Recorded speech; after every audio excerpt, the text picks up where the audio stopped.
There is a lot behind the LimeLight products that often consumers might not be aware of. The whole approach to skincare, first of all, is to deliver really beautiful, elegant, functional, active products that are made in a very clean way.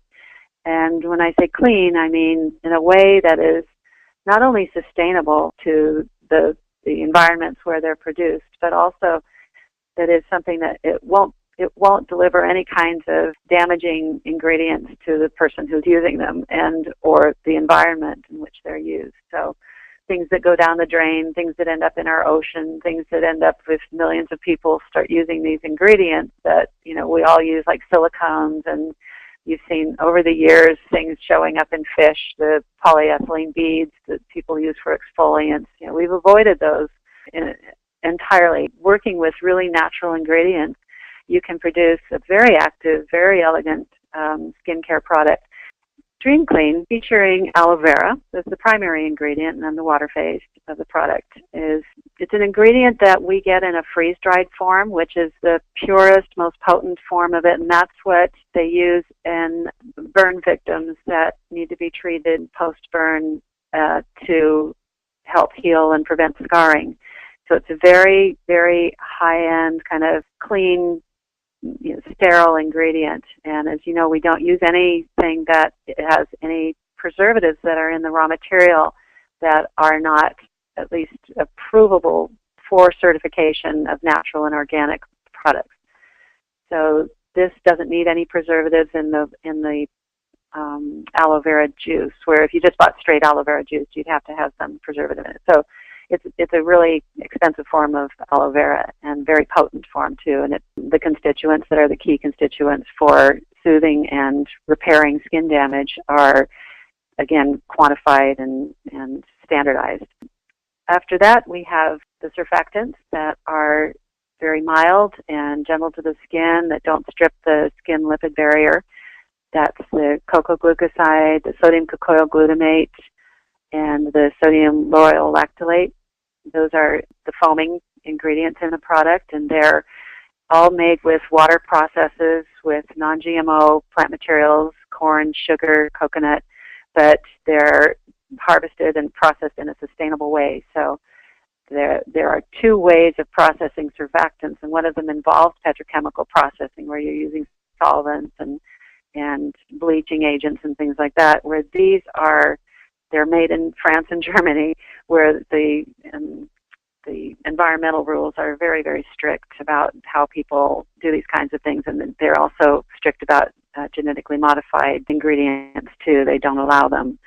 So these are significantly, there's more thought and consciousness going into the processing of these, and that's something a lot of consumers don't even realize when they see something that's the same name from one company versus another company.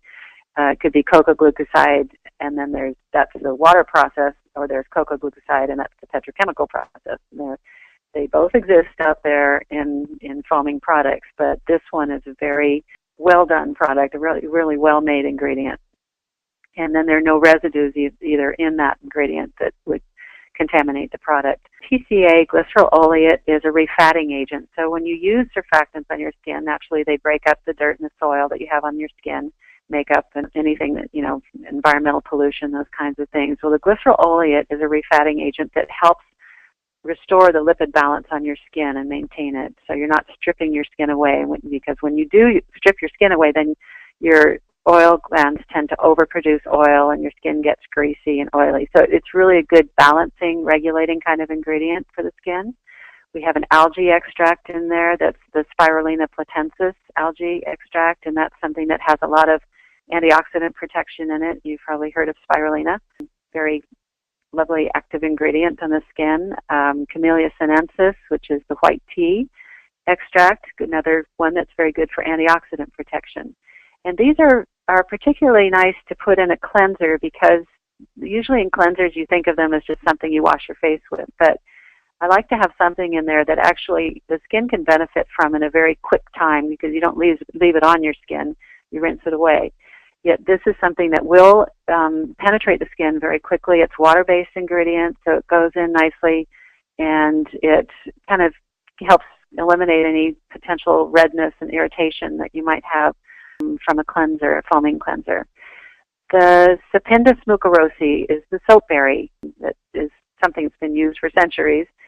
This comes from India, and it's a soap nut that is from a tree. It's a little shrub that is in the lychee family. So if you know what lychees look like, and soap nuts are similar. And it has saponins, natural saponins in it, and this has been used for making soaps and for, before people could buy soaps even. And so there's a lot of good history there of its use. And it's really mild and leaves the skin feeling soft and nicely cleansed. The essential oil blend, rose, palmarosa, ylang-ylang, lavender, chamomile, those are all very good for the skin. Not all essential oils are something we like to use on the face. I think these are particularly face-friendly essential oils, though, because they're not irritating. They are antiseptic in themselves. They contribute a lot to the product, not just scent. Lavender is something that I believe really has a lot of therapeutic benefits for healing the skin when you have abrasions and things like that, and burns and stuff. So I know it has very good properties for cell renewal and those attributes that you want to have in anything you put on your skin. The chamomile, let me tell you a little about the sources of these. The Roman chamomile is from a farm in Italy. It's from the mountains above Torino. And it's made by a fifth or I think sixth generation farm now. It's it's a beautiful old place that's been producing these beautiful essential oils and other herbal things, peppermint and fennel and different herb crops for therapeutic use only, not perfumery, just for therapeutic use for all those generations. And the lavender, the Lavandula angustifolia, is from France, and again, that's from a family-owned distillery, been in their family for many generations. And in fact, we were there a few years ago, and they were telling us how it was in their family when Napoleon came through and was claiming land for himself, and luckily didn't take theirs. But it's a very wonderful old farmhouse and distillery, and it's a cooperative where they work with farmers right around their place, their distillery, and they do about 30 different herbs, and we have many others that we use in essential oils in their products as well. The ylang-ylang is from Madagascar, and that's the island continent off the southeast coast of Africa. A very famous place for its variety of botanicals and its fauna. It's the plant, the lemurs, and are one of the things that people are very familiar with about Madagascar. But it used to be a French colony, and the French did plant a lot of things there. Ylang-ylang is indigenous. It was more on the Comoros Islands, away from Madagascar, but they started plantations to grow ylang because it grows very well there. And they also started producing cinnamon and nutmeg and ginger and those kinds of things in this distillery that they started. After it became a colony, the company that we work with is private family-owned business now, and Madagascar is a free market economy. We were starting to work with them just when the country was transitioning from a socialist government to a free market economy. And that was 20-some years ago. The Palmarosa is from Nepal, and it's from a distiller who has been working to restore indigenous plants to Nepal, and he started a cooperative in several different areas of Nepal. He's Nepalese himself. His wife works with the United Nations, and she helps also on a different way of funding small businesses and doing those kinds of things. But they're both really involved in trying to restore the economies of these villages that have been, first of all, hurt by a lot of recent earthquakes, but there's a history of earthquakes there. So they've had a difficult time doing anything but agrarian kinds of things. So even the housing and those things is something that he's working on, helping them build earthquake-proof housing. So any capital that we help him get from selling his essential oils goes into that kind of work. The rose oil is from the famous Valley of the Roses in Bulgaria, and that is probably the most precious oil that exists, the essential oil of rose. It takes about 2,000 pounds of rose petals to pick 1 pound produce 1 pound of essential oil. So if you can picture a room filled with 2,000 pounds of rose petals, that's what it takes to get 1 pound of essential oil. So it's a very expensive, beautiful essential oil, very impossible to recreate synthetically.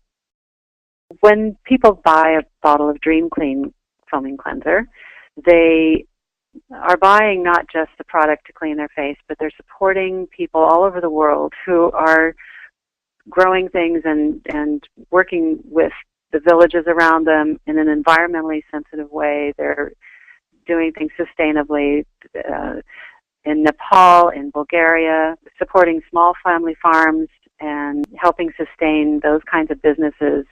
I really believe that these kinds of relationships and supporting these and having these types of ingredients in products that we use every day can do a lot just to keep relationships good with people all around the world. It's a mutual kind of reciprocal agreement. We have supporting also of things that are good for the environment in the processes that they use and don't cause any damage.